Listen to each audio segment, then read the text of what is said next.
বন্ধুরা, আশা করি তোমরা সবাই ভালো আছো। আমিও ভালো আছি। আজ আমি ধ্বনিতত্ত্বের আগের দিন যে সেকেন্ড পার্টটা পড়িয়েছিলাম, আশা করি তোমরা বুঝতে পেরেছো, আমি বোঝাতে পেরেছি তোমাদেরকে।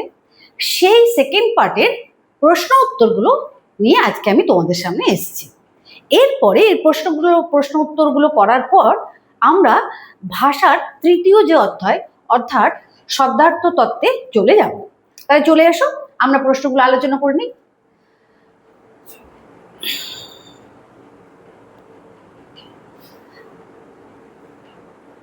একুশতম প্রশ্ন, ভাষার বাগধ্বনিগুলি সেই ভাষায় কিভাবে ব্যবহৃত হয় তা বিশ্লেষণ করে কে?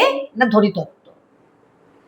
আবার দেখো, ভাষার বাগধ্বনিগুলি সেই ভাষায় কিভাবে ব্যবহৃত হয় তা বিশ্লেষণ করে ধ্বনিতত্ত্ব।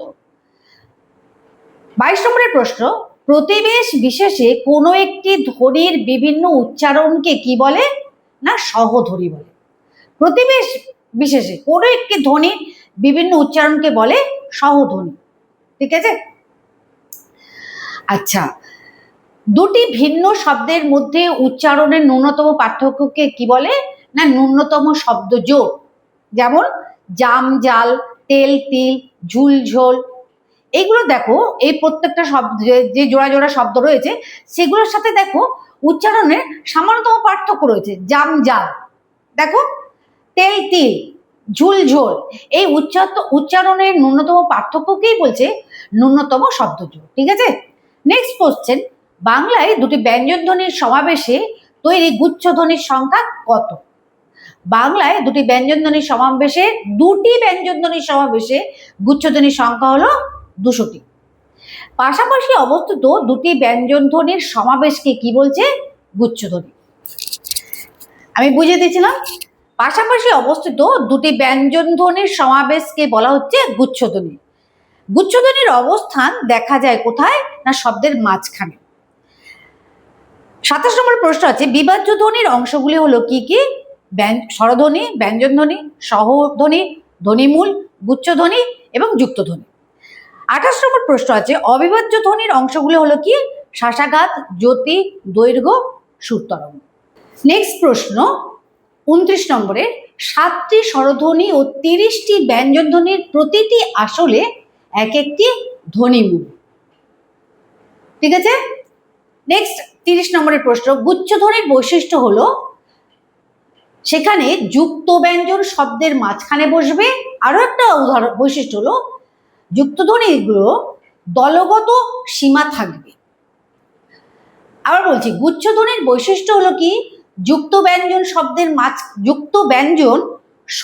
মাঝখানে বসবে। আর আরেকটা বৈশিষ্ট্য হলো দলগত সীমা থাকবে। আচ্ছা, 31 নম্বর প্রশ্ন, বাংলায় 3টি ব্যঞ্জন ধ্বনির সমাবেশে তৈরি গুচ্ছধ্বনির সংখ্যা কটা?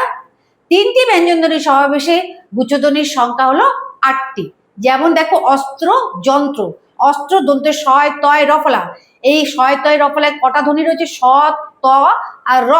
এই 3টে ধ্বনি নিয়ে হয়েছে বাংলায় 3টি ব্যঞ্জন ধ্বনির সমাবেশে গুচ্ছধ্বনি। যন্ত্র তো তাই দেখো, ন ত র, যন্ত্র। দেখেছো? আচ্ছা, নেক্সট কোশ্চেন 32 নম্বরে, 4টি ব্যঞ্জন ধ্বনির সমাবেশে তৈরি গুচ্ছধ্বনির সংখ্যা কত?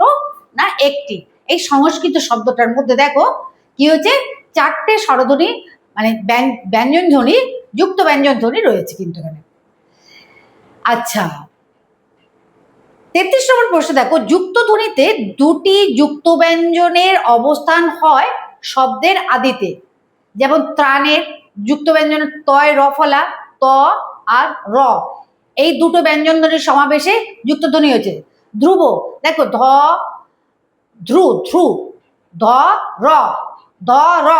দেখেছো? দুটো ব্যঞ্জন ধ্বনি। স্পষ্ট স প, এই দুটো ব্যঞ্জন ধ্বনি। তাহলে আমরা দেখছি গুচ্ছধ্বনির বৈশিষ্ট্য হলো যুক্ত ব্যঞ্জন শব্দের মাঝখানে বসবে, আর যুক্ত ধ্বনির বৈশিষ্ট্য হলো যুক্ত ব্যঞ্জন শব্দের আদিতে বসবে। ঠিক আছে। নেক্সট 34 নম্বর কোশ্চেন দেখো, বাংলায় দুটি ব্যঞ্জন ধ্বনির সমাবেশে তৈরি যুক্ত ধ্বনির সংখ্যা কটা? 28টা। অর্থাৎ দুটো ব্যঞ্জন ধ্বনির সমাবেশে যুক্ত ধ্বনির সংখ্যা হলো কটা? 28টা। আর 3টে ব্যঞ্জনের সমাবেশে তৈরি যুক্তধ্বনির সংখ্যা হলো দুটি। সেটা কি কি? স্ত্র আর স্প্রি। দেখো, স্ত্র দন্তে স ত র তিনটে, স্প্রি স প রি, স্প্রি স প র, এই তিনটে ধ্বনি মিলে হয়েছে তিন ব্যঞ্জনের সমাবেশে যুক্তধ্বনি। বাংলায় সাধারণত শাসাঘাতের উপস্থিতি লক্ষ্য করা যায় কোথায়? শব্দের আদিতে। ঠিক আছে, যেমন আরতি, আ আ রতি, আয়ের উপর শব্দ জোর পড়ছে, অর্থাৎ আ শব্দের আদিতে রয়েছে, সেখানে হলো কি শাসাঘাতটা বেশি পড়ছে। 37 নম্বর প্রশ্ন দেখো, বাক্যে সুরের ওঠা পড়াকে কি বলে? সুর তরঙ্গ। সুরের ওঠা পড়াকে বলে সুর তরঙ্গ। আমি সুর তরঙ্গ বুঝিয়ে দিচ্ছি তোমাদেরকে। 38 নম্বর কোশ্চেন হলো, একাধিক দলযুক্ত শব্দের কোন একটি দলকে অপেক্ষাকৃত বেশি জোর দিয়ে উচ্চারণ করাকে বলা হচ্ছে শাসাঘাত। আবার বলি, একাধিক দলযুক্ত শব্দের কোন একটি দলকে অপেক্ষাকৃত বেশি জোর দিয়ে উচ্চারণ করাকে বলছে শাসাঘাত। মোট ধ্বনিতত্ত্বের মোট 38টা প্রশ্ন তোমাদের সামনে আমি তুলে ধরলাম, এবং 38টা প্রশ্নই যদি তোমরা করে ফেলতে পারো এখন থেকে, খুব ইজি ব্যাপার, তাহলে কিন্তু ধ্বনিতত্ত্ব নিয়েও তোমাদের, যেমন আমি বলেছি ভাষা বিজ্ঞানের ক্ষেত্রে তোমাদেরকে আমি বলেছিলাম, ঠিক এটাও ভাষা বিজ্ঞানের ক্ষেত্রে তোমাদেরকে আমি অনেকগুলো প্রশ্ন উত্তর দিয়েছি, সাজিয়ে দিয়েছি। ধ্বনিতত্ত্বেরও আমি তোমাদেরকে 38টা প্রশ্ন দিলাম। এই 38টা প্রশ্ন খুব ভালো করে পড়ে ফেলো, একদম রোজ একবার করে পড়ো না, কোনো অসুবিধা নেই। একদম পরীক্ষা তো হবে সেপ্টেম্বর অক্টোবর মাসে, তত করে তোমাদের কিন্তু একদম তোমরা নিজেরা নির্ভীকভাবে পরীক্ষা হলে গিয়ে বসতে পারবে। ঠিক আছে, এবারে আমরা আসবো ভাষার তৃতীয় যে অধ্যায়, অর্থাৎ শব্দার্থ তত্ত্ব নিয়ে। শব্দার্থ তত্ত্ব আলোচনার আগে আমরা কিন্তু ভাষা বিজ্ঞান সম্বন্ধে পড়েছি। ভাষা বিজ্ঞানে কতগুলো শাখা রয়েছে, সেই শাখাগুলোর আবার কতগুলো বৈশিষ্ট্য, এগুলো আমরা পড়েছি। এবং ধ্বনিতত্ত্বে আমরা ধ্বনি বিষয়ক বিভিন্ন আলোচনা করেছি। এবারে আমরা যেটা করব শব্দার্থ তত্ত্ব, অর্থাৎ মানুষ যখন কথা বলে তখন তার মুখ থেকে যে শব্দগুলো বেরোয়, সেই শব্দগুলোর অর্থ এবং কার্যক্রিয়া নিয়ে যে আলোচনা হয়, সেটাই হলো শব্দার্থ তত্ত্ব। শব্দার্থ শব্দযুক্ত অর্থ, শব্দার্থ তত্ত্ব। ঠিক আছে, তাহলে শব্দার্থ তত্ত্ব কাকে বলছে? অর্থাৎ মানুষের মুখ থেকে যে শব্দগুলো বেরোচ্ছে তার অভিধানে তার যে অর্থ পাচ্ছি এবং তার যে কার্যক্রিয়া, এই সব বিষয় নিয়ে শব্দার্থ তত্ত্ব আলোচনা করে। শব্দার্থ তত্ত্বকে দেখো, শব্দার্থের দুটো ভাগ থাকে। শব্দার্থের দুটো ভাগ কি কি? একটা হলো সাধারণ অর্থ আর একটা হলো নিদর্শন। ঠিক আছে, শব্দার্থের দুটো ভাগ, একটা সাধারণ অর্থ আর একটা নিদর্শন। যেমন মনে করো আমি একটা শব্দ লিখলাম আকাশ। ঠিক আছে, এই একটা শব্দ। আমরা যখন অভিধানে এই আকাশ শব্দের অর্থ খুঁজতে যাব, তখন দেখবে সেখানে আকাশ শব্দের অর্থ দিচ্ছি গগন, অন্তরিক্ষ, বোম, শূন্য। এক্ষেত্রে দেখছি আমি আকাশ লিখলাম। ভাষা বিজ্ঞানীরা বলছে আকাশের যখন আমরা অর্থ করব, তখন আমরা অর্থগুলো দেখতে পাবো কি গগন, অন্তরিক্ষ, বোম, শূন্য। গগন, অন্তরিক্ষ, বোম, শূন্য। কিন্তু দেখো, এই আকাশ শব্দের আলাদা কোনো মানে নেই। এইটা হলো মুখ্য শব্দ। এর অর্থ বোঝাচ্ছে কি একই অর্থযুক্ত আরো কতগুলো শব্দ। অর্থাৎ আমরা বলতে পারি গগন মানেও আকাশ, অন্তরিক্ষ মানেও আকাশ, বোম মানেও আকাশ, শূন্য মানেও আকাশ। তাহলে আকাশটা হলো মুখ্য শব্দ এবং এটাই হলো সাধারণ অর্থ। এটাই হলো সাধারণ অর্থ। ঠিক আছে, আকাশটা হলো সাধারণ অর্থ।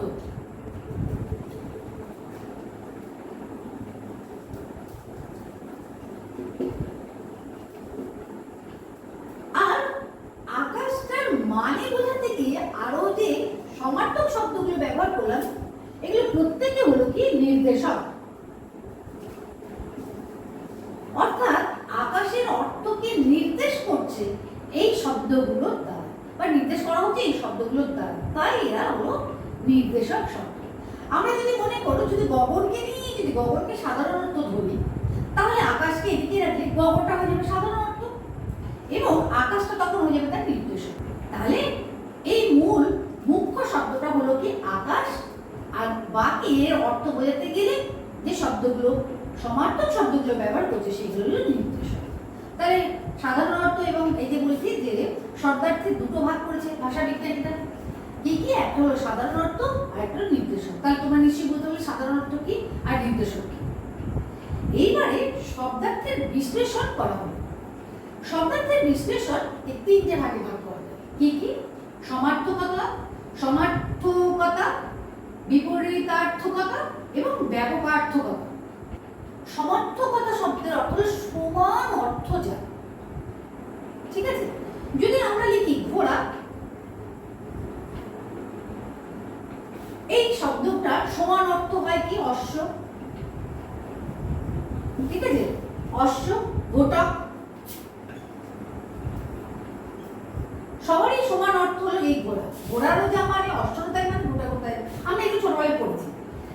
এরকম অনেক শব্দ আছে যে শব্দগুলো দেখবে, অর্থাৎ আমরা যখন অভিধান খুলবো, আমরা যদি কোনো একটা শব্দের অর্থ খুঁজতে যাই সেখানে দেখবে তার সাথে তার কিছু সমার্থক শব্দ থাকে, আবার কিছু বিপরীতার্থক শব্দ থাকে, তাই তো? সমার্থক অর্থ তাদেরকে বলে যে শব্দগুলো একই অর্থ সমান অর্থ পাওয়া যায়, সেগুলো হলো সমার্থকতা। আর যে অর্থের দ্বারা মূল শব্দের বিপরীত অর্থ বোঝাচ্ছে তাকে বলছে বিপরীতার্থকতা, ঠিক আছে? তাহলে বিপরীত শব্দের মধ্যে মনে করো আমি বললাম উচ্চ, নিচ, ঠিক আছে? আবার কিছু মনে করো আমি বললাম কি আবশ্যক, অনাবশ্যক, ঠিক আছে? এরকম অনেক শব্দ তোমাদের সবারই এই সম্বন্ধে ধারণা আছে।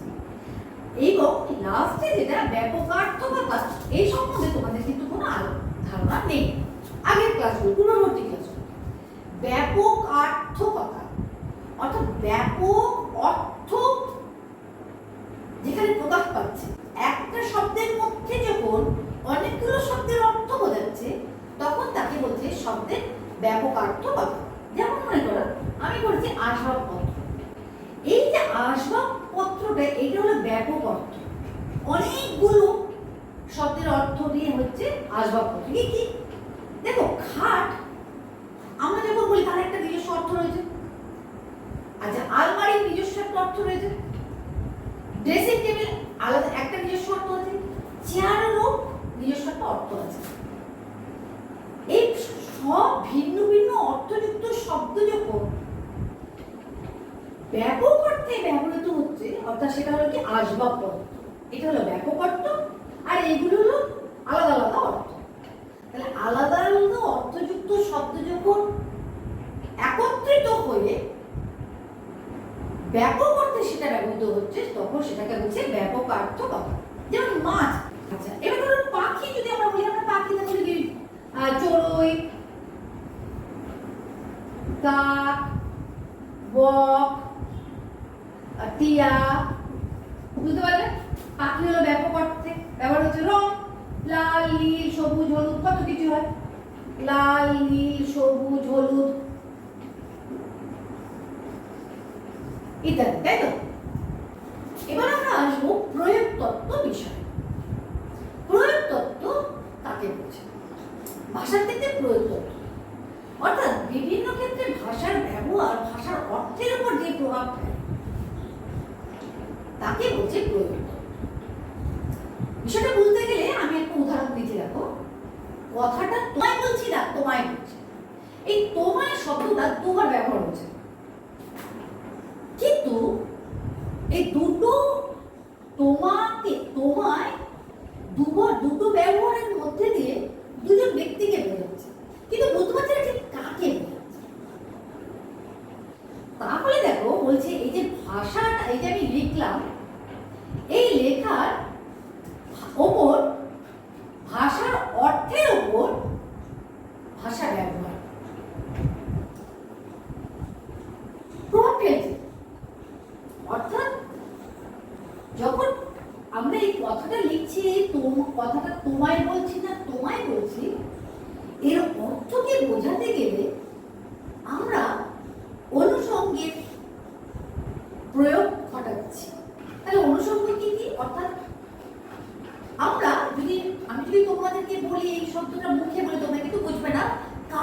বলছে ম্যাডাম, কিন্তু আমি যদি আঙুল দিয়ে নির্দেশ করি, এই আঙুলকে অনুসরণ করি, এই কথাটা বোঝাতে যদি বলি তোমায় বলছি না তোমায় বলছি, কখনো কখনো চোখ দিয়েও বলতে তোমায় বলছি না তোমায় বলছি।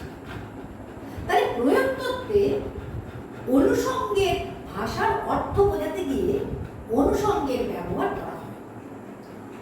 আমি বোঝাতে পারলাম নিশ্চয়ই তোমাদেরকে ব্যাপারটা। এটা হলো প্রয়োগ তত্ত্বের উদাহরণ। শব্দার্থ তত্ত্বের ক্ষেত্রে সবচেয়ে ইম্পর্টেন্ট পার্ট যেটা হলো শব্দার্থের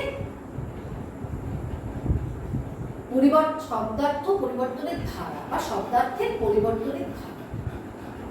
তাকে তিনটে ভাগে ভাগ করা যায়: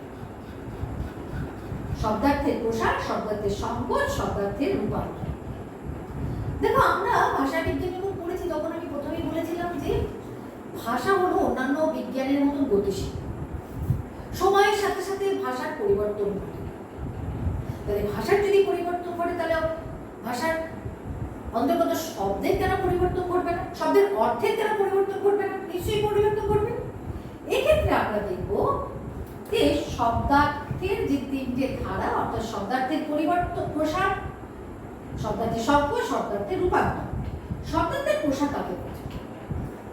তোমরা শব্দার্থের প্রসার মানে বুঝতে পেরে গেলে, অর্থাৎ আগে কোনো একটা শব্দের যে অর্থ ছিল অনেক আগে, সময়ের সাথে সাথে সেই অর্থটা বাদ দিয়ে আরো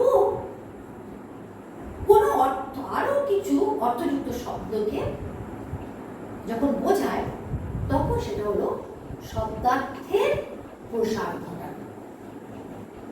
যেমন ধরো কালি, মূল শব্দ হলো কালি।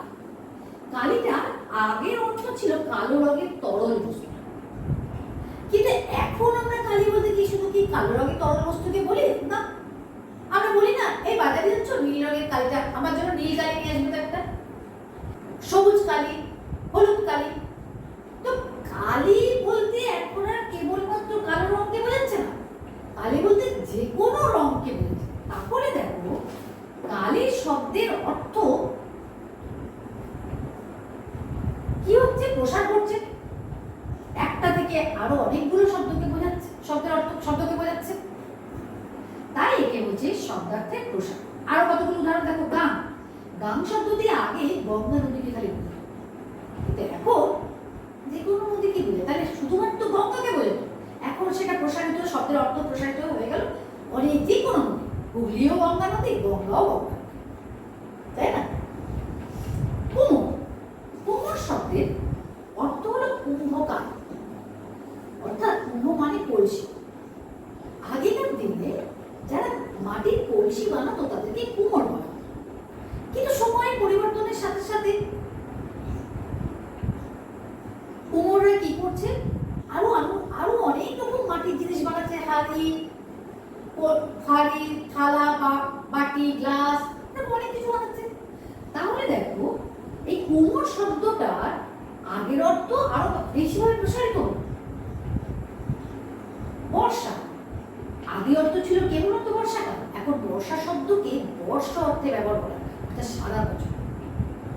নেক্সট, পরশু, এর আগে অর্থ ছিল আগামীকালের পরে। আজকে যদি সোমবার হয় তাহলে মঙ্গলবারের পরে, বুধবার হলো পরশু।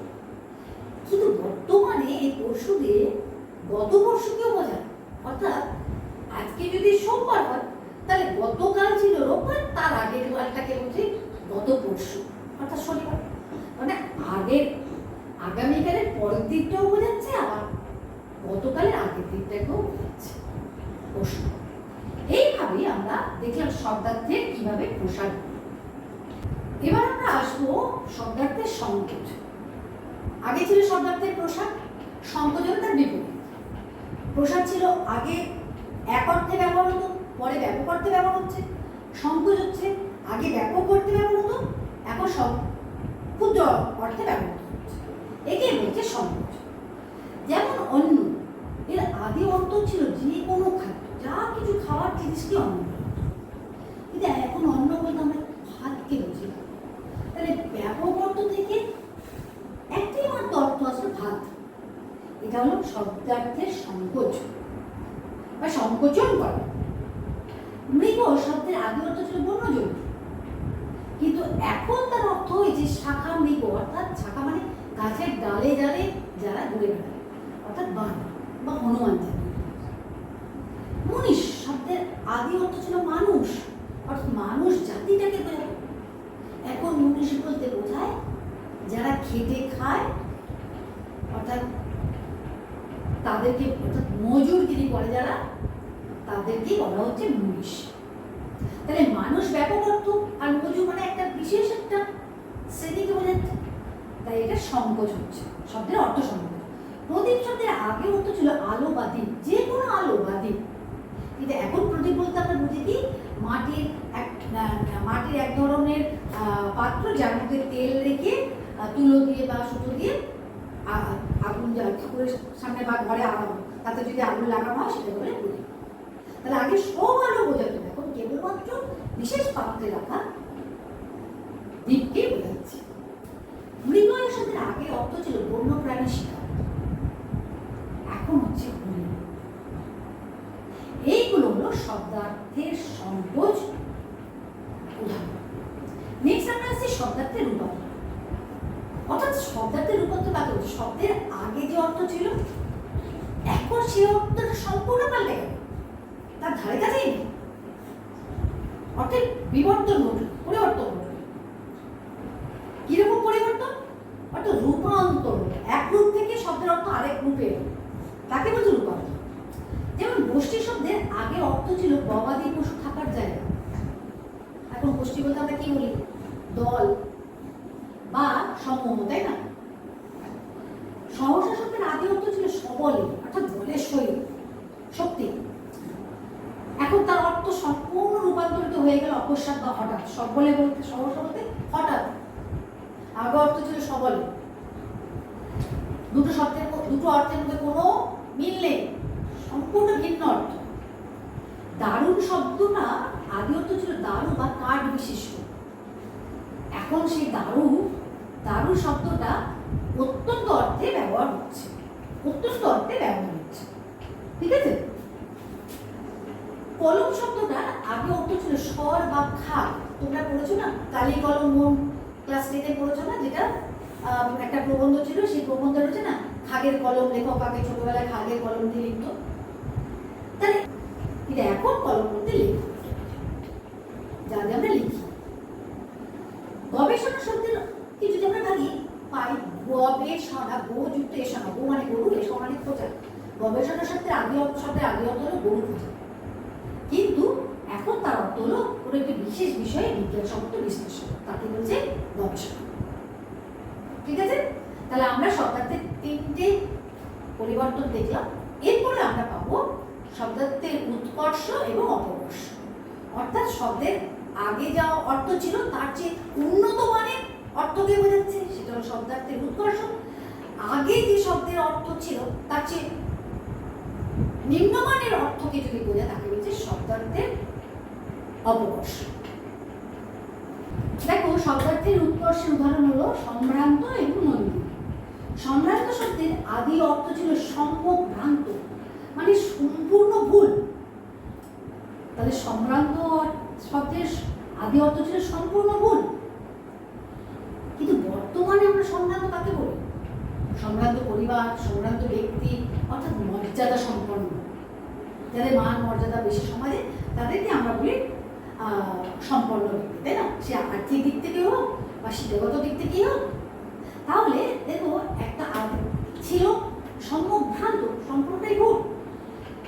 শব্দের অর্থ এতটাই উন্নত হলো যে হয়ে গেল মর্যাদা সম্পন্ন। এটা উন্নত মানে হলো কিনা? ঠিক তেমনি মন্দির বলতে গৃহ বোঝাতো। তাহলে গৃহ বর্তমান রূপ অর্থ হলো কি? দেবালয় বা দেবতা আলয়।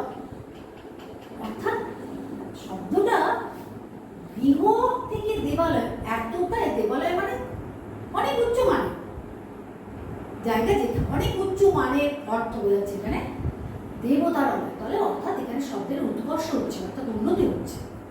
সাধারণ ঘর থেকে দেবতার ঘর, শব্দের উন্নতি হচ্ছে। এগুলো হলো শব্দার্থের উৎকর্ষ।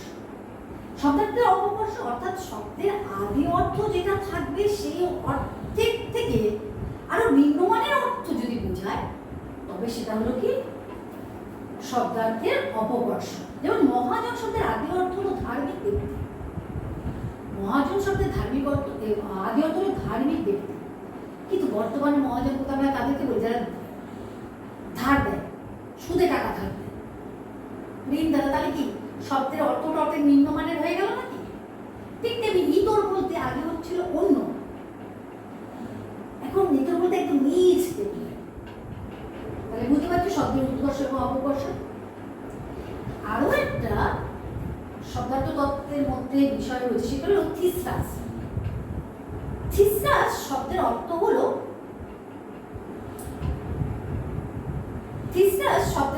অভিধান, যাকে বাংলায় বলে অভিধান। এই থিসরাসের ব্যুৎপত্তিগত অর্থ অর্থাৎ আদি অর্থ যাকে বলে সেটা হলো কি রত্নাগার, রত্নযুক্ত আগার। অর্থাৎ আমরা যদি মনে করো অভিধান খুলি বা ডিকশনারি খুলি, তাতে বিভিন্ন রকমের শব্দ থাকে, ক্রমানুসারে সেইগুলোকে শব্দগুলোকে সাজানো থাকে।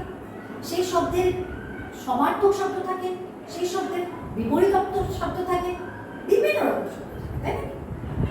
তাই জন্য থিসরাসকে বলা হচ্ছে রত্নাগার, রত্নযুক্ত। স্বাভাবিকভাবে ভাষার ক্ষেত্রে শব্দ, পদ, বাক্য, বিভক্তি এগুলো তো সব উপকর্ষ, উপসর্গ, অনুসর্গ, এগুলো সব কি হলো এক একটা এগুলোকে দিয়ে বাক্য গঠন করছে। তাহলে এইগুলো ভাষার ক্ষেত্রে এগুলো কি নয় কি বলো রত্নের মতন নাকি, মূল্যবান জিনিস নয় কি? তাই জন্য থিসরাসের ব্যুৎপত্তিগত অর্থ হলো রত্নাগার। সংস্কৃত ভাষায় লিখিত থিসরাস হলো অমরকোষ কোষ, আর আধুনিক থিসরাসের জনক হলেন মার্ক পিটার রজেট। আধুনিক থিসরাসের জনক হলেন কি মার্ক পিটার রজেট। তিনি এই থিসরাসের রচনা করেন 1805 খ্রিস্টাব্দে এবং সেটা প্রকাশিত হয় 1852 খ্রিস্টাব্দে। তোমরা কিন্তু এখানে ভুল করবে না, আমি সালটা লিখে দিলাম। 1805 খ্রিস্টাব্দে মার্ক পিটার রজেট এই থিসরাসে তৈরি করলেন, এই অভিধানটা তৈরি করলেন এবং 1852 খ্রিস্টাব্দে এটা প্রকাশিত হয়। তাহলে শেষ হলো আমার শব্দার্থ তত্ত্ব বিষয় আলোচনা। মোটামুটি আমরা ভাষার 3টি অধ্যায় কিন্তু আলোচনা করে ফেললাম, অর্থাৎ আমাদের সিলেবাস ভাষার সম্পূর্ণ। এরপরে রয়েছে যেটা সেটা হলো কি সংস্কৃত, তাই তো, বাংলা সংস্কৃতি। সেটা সাহিত্যের একটা বিষয়। তো সেক্ষেত্রে কিছু বোঝানোর কিছু নেই, সেখানে কেবলমাত্র কোশ্চেন আনসারই হবে, 5 নম্বরের থাকে সেখান থেকে। সেই 5 নম্বরটা যাতে তোমরা কি করে পেতে পারো সেই ব্যাপারে, সেই বিষয়ে আমি পরবর্তী ক্লাসে আলোচনা। আশা করি তোমাদের শব্দার্থ তত্ত্ব বা ভাষার যে 3টে অধ্যায় বুঝতে তোমাদের অসুবিধা হয়নি। যদি ভালো লাগে অবশ্যই এই ভিডিওটা সবার মধ্যে পৌঁছে দিও, তাই তো, এবং ভিডিওটাকে একটা লাইক দিও। তাতে কি হবে, আমি অনুপ্রাণিত হব, আমার ভালো লাগবে যে আমি সবার কাছে পৌঁছতে পেরেছি। আর যারা নতুন তারা অবশ্যই চ্যানেলটাকে সাবস্ক্রাইব করো। থ্যাংক ইউ, ভালো থেকো সবাই।